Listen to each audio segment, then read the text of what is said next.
ये एक भाई ने सवाल पूछा है कि 10 साल पहले जो है वो 50 रुपए वाले स्टाम्प पर जो है वो मकान का मुआहदा जो है वो लिखा था। अब वो स्टाम्प जो है वो कारआमद है कि नहीं है। तो मोहतरम भाई नोट फरमा लें कि तब जो है 50 रुपए वाला या 100 वाला या 200 या 500 रुपए वाला जो है वो स्टाम्प चलता था।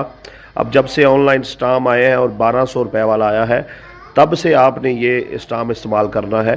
पहले जो स्टाम्प चलता था उसके मुताबिक जितने लोगों ने भी मुआहदे किए हुए हैं या स्टाम्प करवाया हुआ है, आज से आप 50 साल पहले देखें तो लोगों ने 5 रुपए 10 रुपए की रजिस्ट्री जो है वो करवाई हुई है। तो वो सब चीज़ें जो है वो कारआमद हैं। आपका स्टाम्प बिल्कुल ठीक है, परेशान होने की आपको बिल्कुल ज़रूरत नहीं है। अभी जो मुस्तकबल में या मौजूदा सूरत हाल में जो आपने स्टाम्प करना है प्रॉपर्टी के लेन देन में, वो आपने 1200 रुपए वाला ऑनलाइन जो स्टाम्प है पंजाब बैंक से मिलेगा वो वाला इस्तेमाल करना है। पहले जिसने जो भी ये कानून आने से पहले जो है